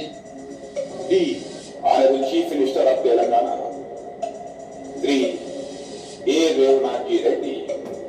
ఇది ఈ రకంగా మరి ఇక్కడ ట్విట్టర్ వేదికగా ఫేస్బుక్ వేదికగా అనేక ట్రోలింగ్లు జరుగుతా ఉన్నాయి. దీనికి అంతటి కూడా ప్రధాన కారణం మరి ఇలా మర్చిపోతే మర్చిపోయింది, దాంతో పెద్దగా ఒరిగేది ఏం లేదు. కానీ మరి ఇక్కడ ఏదైతే రేవంత్ రెడ్డి పదే మరి తన పేరు మర్చిపోయిందని చెప్పి అసహనం వ్యక్తం చేసి ఏ విధంగా అయితే అల్లు అర్జున్ జైల్లో పెట్టించిండో దాంతో రేవంత్ రెడ్డిని మరి ఇక్కడ తెలంగాణ ప్రజలే గుర్తిస్తలేరు. మరి ఇక్కడ ఆఖరికి ప్రోగ్రామ్ కు పిలిస్తే తెలుగు మహాసభల్లో పిలిస్తే అక్కడ ఉన్న యాంకర్ కూడా మర్చిపోయి కిరణ్ కుమార్ రెడ్డి అంటాడు. మరి రాష్ట్రానికి వచ్చిన కేంద్ర మంత్రులు రేవనాథ్ జీ అట, మరి ఇంకోటి అంటారు. మరి ఈ రకంగా పేర్లు మర్చిపోతా ఉన్నారు అని అంటే అసలు మీ ముద్ర ఎక్కడ ఉన్నదనే విషయాన్ని ఇక్కడ గమనించాలి. కేవలం ప్రతిపక్షంగా ఉండి అక్కడ ప్రభుత్వం మీద నోరేసుకొని తిరిగి ఈ రోజు కూడా అధికారంలోకి వచ్చినాక అదే నోటిని నమ్ముకుంటా ఉన్నాడు. మరి అధికారంలోకి వచ్చినాక నోటితోటి కాదు చేతలతోటి చూపించాలి. ప్రజలకు సేవ చేయాల్సిన బాధ్యత నీ మీద ఉంటది. ప్రజల అభివృద్ధి చేయాల్సిన బాధ్యత నీ ఉంటది. అభివృద్ధి పనులు సంక్షేమ కార్యక్రమాలు అమలు చేయాల్సిన బాధ్యత ఉంటది. నోటును కట్టుబెట్టుకోవాలి, చేతలతోటి చూపించాలి రేవంత్ రెడ్డి. కానీ ఇక్కడ కూడా ఇంకా చేతలతోటే మరి ఇక్కడ ఏదైతే నోటితోటే చెప్పే ప్రయత్నం చేస్తా ఉన్నాడు. మరి ఇక్కడ ఇంకొక అంశాన్ని కనుక గమనించినట్టయితే ఏదైతే అప్పుల కుప్పగా మారింది అని చెప్పి మరి రేవంత్ రెడ్డి పదే చెప్తాడు. అప్పుల కుప్పగా మారింది అని, ఏదైతే తెలంగాణ అప్పుల కుప్పగా మార్చిందని చెప్పి. ఇది ఇక్కడ చూసుకున్నట్టయితే ఏదైతే ఇండియన్ ఇండెక్స్ అని మనది 10 ఏదైతే 2024 వరకు హైయెస్ట్ అప్పులు తీసుకున్న రాష్ట్రాలు ఏవైతే ఉన్నాయో వాటికి సంబంధించిన లెక్కలను అధికారికంగా ప్రకటించింది. దానిలో తమిళనాడు 8,30,000 కోట్లతోటి మొదటి స్థానంలో ఉంటే మధ్యప్రదేశ్ వచ్చేసి 4,20,000 కోట్లతోటి 10వ స్థానంలో ఉన్నది. మరి ఇక్కడ second Uttar Pradesh, third Maharashtra, 4th west Bengal, 5th Karnataka, 6th Rajasthan, 7 Andhra Pradesh, 8 Gujarat, 9 Kerala, మరి 10 మధ్యప్రదేశ్. మరి ఇక్కడ చూసుకున్నట్టయితే 7 లక్షల కోట్లు అప్పు చేసింది బీఆర్ఎస్ ప్రభుత్వాన్ని పదే చెప్పే రేవంత్ రెడ్డి. మరి ఇక్కడ 4 లక్షల కోట్లు తీసుకున్న వాళ్ళు 10వ స్థానంలో ఉన్నారు. మరి ఇక్కడ 8 లక్షల కోట్లు తీసుకున్న వాళ్ళు మరి మొదటి స్థానంలో ఉన్నారు. కనీసం ఉత్తరప్రదేశ్ 7.7 కోట్లు, మరి మహారాష్ట్ర 7.2 కోట్లు తీసుకున్నది. ఆ తర్వాత 6.6 కోట్లు వెస్ట్ బెంగాల్ తీసుకున్నది. మరి 3కు 4కు మధ్యలో తెలంగాణ రావాలి కదా. అంటే ఏదైతే 4వ ప్లేస్ లా తెలంగాణ ఉండాలి, ఎందుకు లేదు అంటే నువ్వు చెప్పేది అబద్ధం. మరి హరీష్ రావు గారు ఏదైతే చెప్పారో 3,70,000 కోట్లు మాత్రమే మేము రుణాలు తీసుకున్నామని, అది అక్షర సత్యం అని చెప్పి మరి ఇక్కడ ది ఇండియన్ ఇండెక్స్ చెప్తా ఉన్నది. ఎందుకంటే మధ్యప్రదేశ్ 4,20,00,000 అప్పు తీసుకొని 10వ స్థానంలో నిలిచింది. మనది 10వ స్థానంలో ఎక్కడ కూడా లేదు అంటే 3,00,00,000 అది 70 లక్షల అప్పు మరి ఇక్కడ కరెక్ట్ అనేది ఇక్కడ మనకి లెక్కల ద్వారా తెలిసిపోతా ఉన్నది. ఈ రకంగా రేవంత్ రెడ్డి నానా అబద్ధాలు ఆడి ఈరోజు బీఆర్ఎస్ ప్రభుత్వం మీద ఏ విధంగా మరి ఇంకా కూడా అధికారంలో ఉండి ఏ విధంగా దుమ్మెత్తిపోతా ఉన్నాడనే విషయాన్ని అయితే ప్రజలు గమనించాలి. ఏ విషయంలో చిత్తశుద్ధి లేదు, కేవలం గత ప్రభుత్వం మీద ఆరోపణలు చేసి ఎస్ఎల్బిసి లాంటి ప్రమాదాన్ని కూడా బీఆర్ఎస్ కట్టగట్టే ప్రయత్నం చేస్తా ఉన్నాడు. దుబాయ్లో ఎవరో గుండెపోటు చస్తే మరి అది కూడా బీఆర్ఎస్ నాయకులకే గుండెపోటు చచ్చిపోయినా కూడా బీఆర్ఎస్ నాయకులకి అంటగట్టే ప్రయత్నం చేస్తా ఉన్నాడు. అంటే రేవంత్ రెడ్డి అసమర్థ పాలన ఏ విధంగా ఉన్నది ఇప్పటికే ప్రజలందరూ కూడా గమనిస్తా ఉన్నారు. రేపటి రోజున ఏదైతే ఎమ్మెల్సీ ఎన్నికలు జరిగినాయి, మొన్ననే గ్రాడ్యుయేట్ ఎన్నికలు, మిగతా 2 చోట్ల పోటీ చేయలేదు, అధికారంలో ఉండి పోటీ చేయకపోవడం సిగ్గుచేట అనే విషయం. ఎందుకంటే బీజేపీ పోటీ చేసింది, కాంగ్రెస్ ఎందుకు పోటీ చేయదు, లేదంటే మరి పిఆర్టీయూ మా అనుబంధ సంఘం అనుకున్నా కానీ మొత్తానికైతే గ్రాడ్యుయేట్ ఎన్నికల్లో ఒక్కనే పోటీ చేసింది. మరి 3వ తేదీన ఫలితం వెలువడబోతా ఉన్నది ఎల్లుండి. ఆ ఎల్లుండితోటి మరి ఇక్కడ రేవంత్ రెడ్డి ఆయనకు ఉన్న ఏదైతే మరి ఇక్కడ ఆ మద్దతు ఏదో దానికి పూర్తి స్థాయిలో పట్టబయలవుతుంది. కనీసం 3వ స్థానంలో ఉంటాడా లేదంటే డిబైట్లు కోల్పోతాడా అని చెప్పి ఇప్పటికే మరి ఇక్కడ వాళ్ళంతా బిక్కుబిక్కుమంటూ ఎదురు చూస్తున్న పరిస్థితి నెలకొన్నది ఈరోజు తెలంగాణలో. ముఖ్యమంత్రి నా మాట ఎవరు వింటలేరు, నాకు మస్తు అసంతృప్తి ఉన్నది. పొద్దున రమ్మంటే సాయంత్రం దాకా వస్తలేరు. నేను ఢిల్లీకి పోతే ఎంపీలు హైదరాబాద్ వస్తున్నారు, హైదరాబాద్ వస్తే ఢిల్లీ పోతాను.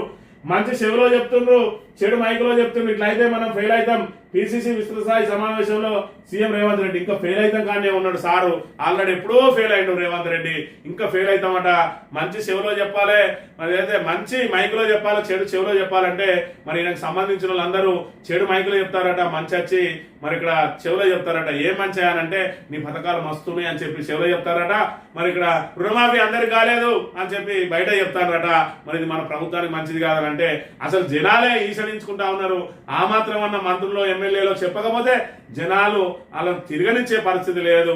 మరి దీనికి అంతటి కూడా ప్రధాన కారణం రేవంత్ రెడ్డి. మాకేం సంబంధం లేదు, రేవంత్ రెడ్డి నాశనం చేసిండు అని చెప్పి వాళ్ళు తప్పించుకునే ప్రయత్నంలో భాగంగా వాళ్ళు బయటికి చెప్తా ఉన్నారు. అది వాళ్ళ బాధ. లేదంటే వాళ్ళు కూడా మరి భూస్థాపితం అయ్యే అవకాశం ఉంటుంది రాజకీయంగానే అంశంతోనే చెప్తా ఉన్నారు. రేవంత్ రెడ్డి నువ్వు ఎంత మరి ఇక్కడ మొత్తుకున్నా ఎంత చేసినా మరి నీ పరిస్థితి నిన్ను తొందరగా మార్చాలని చెప్పి వాళ్ళందరూ ఎదురు చూస్తున్న పరిస్థితిని మనం గమనించాలి. ఇక రీల్స్ సర్కార్ జనంలో కంటే రీల్స్ లోనే ఎక్కువ డిప్యూటీ సీఎం మంత్రులు అదే దారి వైరల్ అవుతున్న సీతక్క కోమటిరెడ్డి బ్రదర్స్ రీల్స్ విమర్శలు పాలవుతున్న నేతల తీరు అని చెప్పి ఇక్కడ సీతక్క అంటే మరి ఇక్కడ ఆ రీల్స్ అక్క అనే పేరుండే ఇప్పుడు ఇసుకక్క అయింది. మరి ఆ రీల్స్ తోటే ఆమె నెత్తి మీద మూటలు పెట్టుకొని ఆ నీళ్ళకి వెళ్ళి మరి 15 సంవత్సరాల పాటు ఎమ్మెల్యేగా ఉంటుంది. అయినా కూడా ఆ నీళ్ళకి వెళ్ళి బురద నీళ్ళకి వెళ్ళే పోతుంది. కనీసం రోడ్డు సౌకర్యం కల్పించకపోవడానికి, బ్రిడ్జ్ కట్టకపోవడానికి ఆమె కారణం అనే సోయిని కూడా మర్చిపోయి బురద నీళ్లలో, మురికి నీళ్లలో, మోకాలు వంటి నీళ్లలో నెత్తి మీద సరుకులు ఎత్తుకొని పోయి రీల్స్ చేసి ఈరోజు మరి ఆ రీల్స్ ద్వారా ప్రజలను మభ్యపెట్టి అధికారంలోకి వచ్చింది. అధికారంలోకి వచ్చినాకనన్నా మన ప్రజలకు ఏమైనా మేలు చేస్తుందా అంటే పూర్తిగా మురుగులో ఇసుక వ్యాపారానికే పాల్పడతా ఉన్నదనే ఆరోపణలు ప్రతిపక్షాలు ఇప్పటికి కూడా చేస్తూనే ఉన్నాయి. మరోవైపు కోమటిరెడ్డి వెంకటరెడ్డి ఆయన ఏం మాట్లాడో పొద్దున పెగ్గేసి మాట్లాడతాడా, అసలు పెగ్గేయకుంటే మాటే రాదా అన్న చందంగా ఆయన మాట్లాడింది తర్జుమా చేసుకుని వినాల్సిన దుస్థితి ఉన్నది. ఆఖరికి బట్టి విక్రమార్క కూడా రీల్స్ విని ఆధారపడతా ఉన్నాడు. ఆయన కూడా రీల్స్ చేసుకునే తిరుగుతా ఉన్నారు. వీళ్ళు మొత్తం రీల్స్ మంత్రులు అయిపోయారు అని చెప్పి ఇక్కడ వార్తలు ప్రచురించింది. పట్టింపులేని ప్రభుత్వం యూరియా కోసం, రైతుల కోసం సరిపడ స్టాకులకు ఇబ్బందులు, నిత్యం ఏదో ఒక చోట నిరసనలు అయినా పట్టించుకుని సర్కార్ ప్రభుత్వ తీరుపై అన్నదాతల ఆగ్రహం అని చెప్పి యూరియా కోసం ఏ విధంగా తిప్పలు పడతా ఉన్నారు అనే విషయాన్ని మరి తెలంగాణ సమాజం గమనించాలి. మార్పు పేరుతో తీసుకొచ్చింది ఏంటంటే నిత్యం మనకు అందుబాటులో ఉండే యూరియా ఈ రోజు అర్ధరాత్రుల వరకు పడిగాపులు కాసిన దొరకని దుస్థితిని తీసుకొచ్చిండు రేవంత్ రెడ్డి. ఇక మరోవైపు 1 తారీఖు నుంచి మీకు 1,00,000 రేషన్ కార్డులు ఇస్తానా అన్నాడు. ఏది నీ 1,00,000 రేషన్ కార్డులు? కొత్త రేషన్ కార్డుల పంపిణీ మళ్ళీ వాయిదా.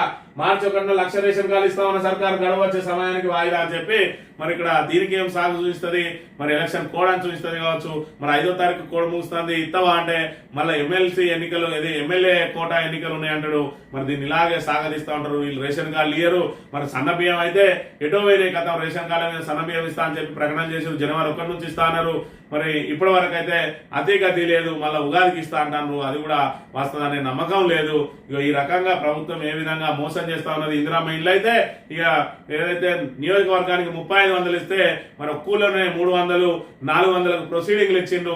ఆ లెక్కన చూసుకున్నట్టయితే 30-40 వేలు కావాలి మరి ఒక నియోజకవర్గానికి. అంటే ఇది ప్రజలను మభ్యపెట్టడానికి ఇచ్చే ప్రొసీడింగ్లను అందజేసింది అనే విషయాన్ని కూడా మనం గమనించాలి. సాక్షి దినపత్రిక విషయానికి వస్తే ఉత్తరాఖండ్ లో భారీ హిమపాతం అట, అక్కడ మంచు కురిసి మరి అక్కడ ఏదైతే కార్మికుల మీద కొండ చర్యలు విరిగిపడి వాళ్ళు అందులో కూరుకుపోయిన పరిస్థితికి సంబంధించిన వార్త ప్రచురించింది.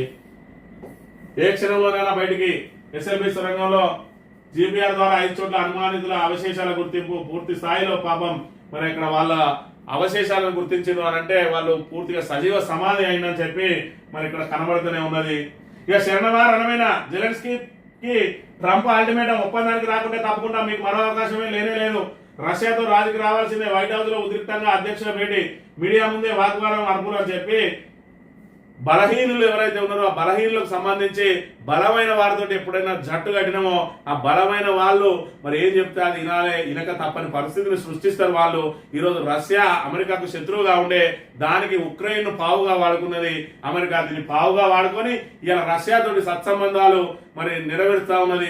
ఏదైతే ఉక్రెయిన్ బూచిగా చూపి మరి అమెరికా రష్యా తోటి మరి ఇక్కడ స్నేహాస్తం అందించి ఇద్దరు కూడా ఇప్పుడు ఏకమయ్యే ప్రయత్నం చేస్తా ఉంటే అందులో బలి పశువు కాబోతా ఉన్నాడు మరి ఇక్కడ ఉక్రెయిన్ అధినేత జెలెన్స్కీ. మరి నువ్వు ఖచ్చితంగా వినాలే, మేము చెప్పినట్టు నువ్వు రష్యాతో రాజీ పడాలి అని చెప్పి చెప్తా ఉన్నాడు. మరి ఇక్కడ జెలెన్స్కీ మీద అదేదైతే మరి వాళ్ళకి సంబంధించిన ఉక్రెయిన్ మీద అనేక మరి బాంబుల వర్షం కురిపించి ఉక్రెయిన్ ను ఉక్కిరి బిక్కిరి చేసింది రష్యా, అయినా కూడా వాళ్ళు పోరాటం చేస్తూనే ఉన్నారు. మరి పోరాటానికి మద్దతు కలిపి ఆయుధ సంపత్తిని ఇచ్చిన ఇలా అమెరికా మేము ఖచ్చితంగా తప్పుకుంటాం, మరి తప్పుకుంటే నువ్వు చచ్చిపోతావు, మరి మేము చెప్పినట్టు ఇను అని చెప్పి ఆయన మెడ మీద కత్తి పెట్టి ఈ రకంగా చేస్తా ఉన్నది. అంటే బలహీనులను బలవంతులు ఏ విధంగా వాడుకుంటారు అని అంటే పావులుగా వాడుకుంటారని మరి ఇక్కడ చిన్న స్థాయి నుంచి పెద్ద స్థాయి వాళ్ళైనా ఈ రకంగా పావులుగా వాడుకునే అవకాశం ఉంటుంది. కాబట్టి బలహీనులు ఎవరినైనా ఆశ్రయించే ముందు వాళ్ళు దేనికోసం మనకు మరి ఇక్కడ మద్దతు ఇస్తా ఉన్నారు, చేయూతనిస్తా ఉన్నారు అనేది ఖచ్చితంగా అది మనిషి అయినా మరి వ్యవస్థ అయినా ఆలోచించి తీరాలని మరి ఇక్కడ దీని ద్వారా అర్థమైంది. ఆంధ్రజ్యోతి విషయానికి వస్తే దక్షిణాది రాష్ట్రాల తిరుగుబాటు తప్పదు, జనాభా ప్రాతిపదికన లోక్సభ సీట్లు పెంచే కుట్ర, మరి దీనికి అంతటి కూడా రేవంత్ రెడ్డి నాయకత్వం వహిస్తారట. రేవంత్ రెడ్డి జుట్టే నరేంద్ర మోడీ చేతిలో ఉన్నది. మరి అక్కడ నరేంద్ర మోడీ 5 ప్రాజెక్టు పట్టుకోకపోతే ఆయన రిటర్న్ నోటీస్ ఇచ్చిండు, ముందు నువ్వు దానికి సంబంధించిన మ్యాచింగ్ గ్రాంట్లు కట్టు అని. నరేంద్ర మోడీ మీద మరి ఇక్కడ ఏదైతే తెలంగాణలో వచ్చి కేవలం ఈయన పరువు కాపాడుకోవడానికో లేదంటే మరి ఇక్కడ ఈయన ఏదైతే ఈయన నేను కూడా ఉన్నా ఒక ముఖ్యమంత్రి అని చెప్పుకోవడానికో మరి నరేంద్ర మోడీ మీద మాట్లాడితే నా పరువు పెరుగుతుందనో తప్ప నరేంద్ర మోడీని ఢీకొనే దమ్మున్నదా రేవంత్ రెడ్డికి అని అంటే ఈయన జుట్టు ఏ విధంగా చేతిలో ఉన్నదంటే ఆల్రెడీ ఓటుకున్నోడు కేసులో మరి ఈడీ ఎంట్రీ కావడానికి సిద్ధంగా ఉన్నది. ఈయన ఆ ప్రభుత్వానికి దాసోహం అన్నన్ని రోజులు మాత్రమే మరి రేవంత్ రెడ్డి ఉంటాడు. ఈయనే దక్షిణాది రాష్ట్రాల తరఫున పోరాటం చేస్తారు అని అంటే ఈయన నమ్మి రావడానికి ఏ రాష్ట్రం కూడా మరి సిద్ధంగా లేదు అనే విషయాన్ని మనం ఇక్కడ ప్రధానంగా గమనించాలి. ఇప్పటికే మరి ఇక్కడ రేవంత్ రెడ్డి మోడీకి తలకి మరి ఇక్కడ అమిత్ షా మీద ఉన్న కేసులను ఎత్తేసిండు. కేఆర్ఎంబి ప్రాజెక్టులకు సంబంధించి కృష్ణా ప్రాజెక్టులు అన్ని కూడా కేఆర్ఎంబి చేతికి అప్పచెప్పిండు. 10 ఏళ్ల పాలనలో కేసీఆర్ ఎంత ఒత్తిడి తెచ్చినా కూడా బీజేపీ ఎంత ఒత్తిడి తెచ్చినా కేఆర్ఎంబి చేతికి కృష్ణా ప్రాజెక్టును అప్పగించలేదు. ఈయన ముఖ్యమంత్రి కాగానే చక్కగా కేఆర్ఎంబి చేతిలో పెట్టి ఈ రోజు కృష్ణా జలాలను యథేచ్ఛగా ఆంధ్ర దోపిడీ చేసుకోపోతా ఉంటే మరి ఈయన వేడుక చూస్తున్న పరిస్థితి. ఈయన ద్వారా ఇంకా దక్షిణాది రాష్ట్రాలు కాపాడబడతాయని చెప్తే అది హాస్యాస్పదం అవుతుంది అనే విషయాన్ని మనం ఇక్కడ ప్రధానంగా గమనించాలి. ఇక చేసింది చెప్పుకోవట్లేదు, ప్రభుత్వ విజయాన్ని ప్రజల్లోకి తీసుకెళ్దాం. కులగణన, ఎస్సీ వర్గీకరణ, ఉద్యోగాల భర్తీ, సంక్షేమ అమల్లో కొత్త ఒరవడి, కాంగ్రెస్ కు మోడల్ స్టేట్ గా తెలంగాణ కష్టపడి రాహుల్ ను ప్రధాని చేద్దామని చెప్పి ఇదొక్కటే నినాదం పెట్టుకున్నాడు. ఈయన అన్ని తిరిగినా కూడా రాహుల్ ను ప్రధాని చేద్దామని అంటే ఇక ఈయన సీటుకు డోకా ఉన్నది. కానీ ఈయన చేసే పనుల ద్వారా కాంగ్రెస్ ప్రతిష్ట ఎంత దిగజారుతా ఉన్నదో. మరోవైపు చేసింది చెప్పుకోవట్లేదట. అసలు చేసింది ఏమన్నా ఉంటే కదా చెప్పుకోవడానికి. 20,000 కోట్ల రుణమాఫీ చేసినామని చెప్తా ఉన్నావు. మరి 20,000 కోట్లు జనాలకు ఎగవేసినామని చెప్పి ప్రజలు అడుగుతా ఉన్నారు, రైతులు అడుగుతా ఉన్నారు. రైతు భరోసా మేము 12,000 చేసినాం, 2,000 ఇస్తా అన్నావు. మరి 15,000 ఇస్తా అని చెప్పి 12,000 ఎందుకు తగ్గించినావు? ఒక విడత ఎందుకు ఎగ్గొట్టినావు? మరి ఇక్కడ ఇప్పటి వరకు కూడా ఓట్లప్పుడు తప్ప నాట్లప్పుడు ఎందుకు ఇస్తలేవు అని చెప్పి ప్రజలు ప్రశ్నిస్తా ఉన్నారు. మరి ఇక్కడ నువ్వు చేసింది ఇంకేమున్నది? బోనస్ అంటావా? అది పూర్తిగా బోగస్ అయింది. ఇప్పటికి కూడా ఇంకా బోనస్ రాని వాళ్ళు అనేక మంది ఉన్నారు. మరి ఇక్కడ ఉద్యోగాల విషయంలో 2 లక్షల ఉద్యోగాలు కల్పిస్తా అన్నావు. మరి కేవలం 25,000 ఇచ్చి చేతులు దులుపుకున్నావు. అదే కేసీఆర్ ఇచ్చే 30,000 ఉద్యోగాలను కూడా నీ ఖాతాలు వేసుకున్నావు. అవి కలుపుకున్నా కూడా కనీసం సగం చేయలే. 2 లక్షలు ఇస్తాను, 1 లక్ష కూడా నింపలే. మరి ఆయన 30,000 కలిపి నువ్వు ఒక 70,000 ఇచ్చి మరి నేను 50% రీచ్ అయినా కూడా నీ కార్యకర్తలు బయట చెప్పుకోగలిగే వాళ్ళు. ఇప్పుడు చెప్పుకోవడానికి ఏమున్నది? 25,000 ఉద్యోగాలు ఇచ్చి నేను ఇచ్చిన అని చెప్పుకుంటే దానికి ఏ ఫలితం ఉంటుందో ఇక్కడ చేయాలి. ఇక నీ ఆట మూసిందట జెలెన్స్కీని ఏ విధంగా వాడుకున్నది అనే విషయాన్ని మనం ఇక్కడ ప్రధానంగా గమనించాలి. ఇక అసామాన్యురాలైన సామాన్యురాలు మీనాక్షి నటరాజన్ గాంధీ మార్గమే స్ఫూర్తి. గత రాష్ట్ర ఇన్ఛార్జీలకు పూర్తి భిన్నంగా వైఖరి. నిరాడంబరతకు పట్టం. రైల్లో రాష్ట్రానికి రాక ప్రభుత్వ అతిథి గృహంలోనే బస. స్వాగతం పలికేందుకు స్టేషన్కు రావద్దంటూ ముందే స్పష్టమని చెప్పి ఇప్పుడు అసామాన్యురాలైన సామాన్యురాలు, ఈ సామాన్యురాలను ఎందుకు తీసుకొచ్చారంటే రేవంత్ రెడ్డికి చెక్ పెట్టడానికి తీసుకొచ్చిండు. నువ్వు ఎన్ని పైసలు ఇచ్చినా నేను తీసుకోను. మరి దీపాదాస్ మునిసి అయితే అవినీతిలో ఉరికిపోయిందని చెప్పి వాళ్ళ కాంగ్రెస్ నాయకులు ఆరోపణలు చేసిరు. ఆల్రెడీ టికెట్లకు డబ్బులు వసూలు చేసిందని ఆమెను ఆగమేఘాల మీద మార్చడానికి ప్రధాన కారణం కూడా ఆమె అవినీతిలో ఉరికిపోయింది రేవంత్ రెడ్డి. మరి ఆమె కనుక మూటలు ఇచ్చినట్టయితే ఇక్కడ విషయాలను అక్కడికి దాచేసే అవకాశం ఉంటుంది. కానీ తెలంగాణలో ఏం జరుగుతుందో ఎప్పటికప్పుడు కావాలి. మరి సీనియర్లు ఎందుకు అలిగి ఉన్నారు, అసలు కాంగ్రెస్ ప్రతిష్ట దిగజారడానికి ఏం కారణం అనేది పూర్తి స్థాయిలో అధ్యయనం చేసి రాహుల్ గాంధీకి ఉన్నట్టు నివేదిక ఇవ్వడానికి ఈమెను తీసుకొచ్చిండు. ఈమె నిరాడంబరాలు, మరి ఇక్కడ ఆడంబరాలు లేవు కాబట్టి ఈమెకుగా ఏదైతే కాంగ్రెస్ నాయకులు ఇచ్చే మూటలు అవసరం లేదు అని వార్తలు ప్రచురించింది ఇక్కడ ఆంధ్రజ్యోతి. ఇక మామూలు విమానాశ్రయానికి పచ్చ జెండా. వరంగల్ జిల్లాలో నిర్మాణానికి కేంద్రం ఓకే. ఏఐకి పౌర విమానయాన శాఖ లేక శంషాబాద్ నుంచి 150 కిలోమీటర్ల లోపు మరో విమానాశ్రయం ఉండదా అన్న నిబంధన ఉపసంహరణ. దీనిపై అప్పట్లోనే చెప్పిన ఆంధ్రజ్యోతి ఇప్పటికే భూసేకరణ 205 కోట్లు. రాష్ట్రంలో అందుబాటులోకి రానున్న రెండో విమానాశ్రయం సీఎం ప్రత్యేక చొరవ వల్లే సాధ్యమైంది. మంత్రులు కోమటిరెడ్డి, కొండా సురేఖ అని చెప్పి మామునూరు విమానాశ్రయానికి సంబంధించి బీఆర్ఎస్ ఏ విధంగా ప్రయత్నాలు చేసిందనేది తెలంగాణ ప్రజలందరికీ, అదేవిధంగా వరంగల్ జిల్లా ప్రజలందరికీ కూడా తెలుసు. మరి ఇక్కడ చూసుకున్నట్టయితే వరంగల్ ఎయిర్పోర్ట్ ఈయన చేయబట్టి వచ్చిందట. ఆయన మాటలు ఒకసారి ముఖ్యమంత్రి మాటలు ఫస్ట్ విన్న తర్వాత అసలు ఏం జరిగిందనేది చూద్దాం. పర్సనల్ గా రామ్మోహన్ నాయుడు కలిసి వరంగల్కి ఎయిర్పోర్ట్ కావాలని ప్రతిపాదన చేసిందే నేను కదా. తక్కువ పడ్డ భూమిని కూడా భూసేకరణ చేసి ఎయిర్పోర్ట్ కు అప్పచెప్పిందండి. తక్కువ పడ్డ భూమిని భూసేకరణ చేసి అప్పచెప్పిండు. మరి ప్రతిపాదన నువ్వు చెప్తే తక్కువ పడ్డది ఎక్కడది? ఇక్కడ రేవంత్ రెడ్డి ఏం మాట్లాడతాడు అనే విషయాన్ని ఇక్కడ ఆయన డొలతనం అంత ఇక్కడనే కనబడుతుంది. అసలు ప్రతిపాదన నువ్వు చెప్తే తక్కువ పడ్డది ఎక్కడది అంటే ముందే భూసేకరణ జరిగితే తక్కువ పడ్డదానికి నువ్వు ఇచ్చినవంటే అదో పద్ధతి. కానీ నువ్వే ప్రతిపాదన చేసిన ఎయిర్పోర్టుకు భూమి ఎట్లా తక్కువ పడ్డది, దానికంటే ముందే ఏ విధంగా భూసేకరణ చేయబడ్డదో ఆయన డొల్ల ఇక్కడనే అర్థమవుతా ఉన్నది. నేను కదా Warangal outer ring road, Warangal airport ఇచ్చిందే నేనే, భూమి ఇచ్చిందే నేనే, భూసేకరణ క్లియర్ చేసిందే నేనే, కేంద్ర ప్రభుత్వానికి వెళ్ళి పదే ఈయన ఇదే విధంగా మాట్లాడినిచ్చేంటే అసలు తెలంగాణ తెచ్చింది నేనే అని చెప్పుకునే కాడికి పోతాడు ఇక రేవంత్ రెడ్డి. ఇప్పటికే కేసీఆర్ ఆనవాళ్ళని చెరిపేస్తా అంటాను. ఎందుకంటే రేవంత్ రెడ్డి అన్నట్టు అసలు తెలంగాణను తీసుకొచ్చిండు. రాబోయే రోజులలో ఈయన కనుక మళ్ళొక్కసారి సీఎం గా అవకాశం కనుక వచ్చే ఉంటే పాఠ్య పుస్తకాలలో అసలు రేవంత్ రెడ్డి ద్వారానే తెలంగాణ వచ్చింది, రేవంత్ రెడ్డి పోరాటం వల్లనే వచ్చింది. రేవంత్ రెడ్డి అక్కడ కూర్చొని ఢిల్లీ పెద్దలు నొప్పించిండు, ఇక్కడ కూర్చొని చంద్రబాబు నాయుడు నొప్పించిండు. ఈయన ఏదైతే మంచిని చెవులో చెప్పాలన్నాడు కదా, నేను పోయి మంచిదంతా కూడా వాళ్ళ చెవులలో చెప్పొచ్చినాక తెలంగాణ వచ్చింది. దీనిలో ఏదైతే కేసీఆర్ చేసింది ఏం లేదు, బీఆర్ఎస్ చేసింది ఏం లేదు, టీఆర్ఎస్ చేసింది ఏం లేదు, తెలంగాణ వాదులు చేసింది ఏం లేదు, నేను మాట్లాడి తెచ్చిన అని కూడా చెప్పుకునే రకం ఈ రేవంత్ రెడ్డి అనే విషయాన్ని మనం ఇక్కడ ప్రధానంగా ఉంచాలి. ఈ మామనూరు దానికి సంబంధించి ఒక్కసారి కనుక గమనించినట్టయితే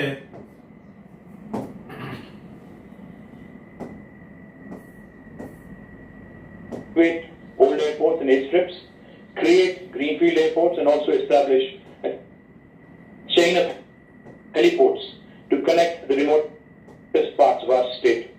We have proposed 3 greenfield airports and revival of 3 brownfield airports in the state of Telangana. And the 3 brownfield airports that we plan on reviving, one at Mamnoor village in Warangal, Basant Nagar in Peddapalli, and Adilabad at Adilabad district. The state government has appointed AAI as consultant for preparing the techno-feasibility studies for existing airstrips and feasibility studies for greenfield airports as well. We are actively working with various stakeholders to make the Warangal airport functional as soon as possible. Delhi పర్యటనలో బిజీగా గడిపారు తెలంగాణ మంత్రి TRS working president KTR.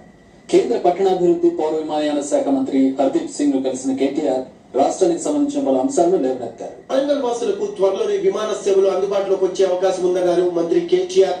ఢిల్లీలో పర్యటనలో కేంద్ర మంత్రి హర్దీప్ సింగ్ తో ఈ విషయమై చర్చించగా సానుకూల మామనూరు ఎయిర్పోర్ట్ ను ప్రతిపాదించింది రేవంత్ రెడ్డి అట. అంటే మరి ఇక్కడ చూసే వాళ్ళందరూ గుడ్డోళ్ళు అనుకుంటాడో చెవిటోళ్ళు అనుకుంటాడో రేవంత్ రెడ్డి. మరి ఇక్కడ నువ్వు వీళ్ళైతే మరి చెప్పేటోనికి వినటోళ్ళు లోకువా అన్నట్టు రేవంత్ రెడ్డికి తెలంగాణ ప్రజలందరూ కూడా లోకువే.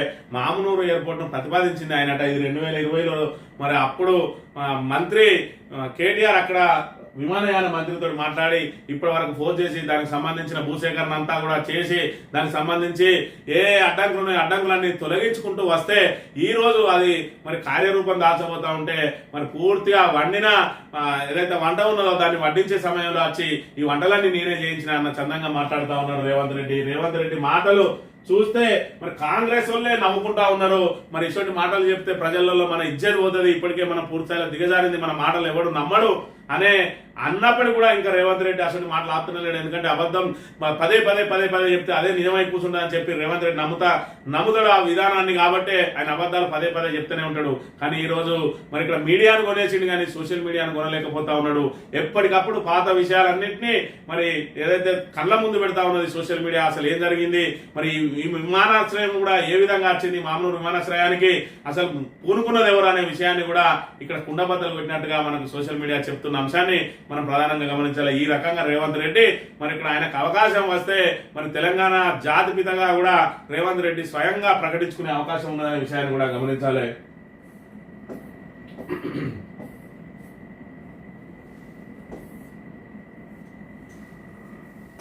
ఈనాడు దినపత్రిక విషయానికి వస్తే జనాభా లెక్కన సీట్లు పెంచితే తిరుగుబాటు అన్న అంశం రేవంత్ రెడ్డి నోటి నుంచి రావద్దు. తిరుగుబాటు అనేది స్టాలినో, తిరుగుబాటు అనేది మన అక్కడ విజయనో మాట్లాడితే ఓకే. ఇక్కడ చూసుకుంటే సిద్ధరామయ్య తిరుగుబాటు చేసినా, నువ్వు తిరుగుబాటు చేసినా మిమ్మల్ని అణచివేయడానికి బీజేపీకి ఎంతో సేపు పట్టది. ఎందుకంటే మీ పూర్తి స్థాయిలో మీ చిట్టాలన్నీ కూడా బీజేపీ చేతిలో ఉన్నది.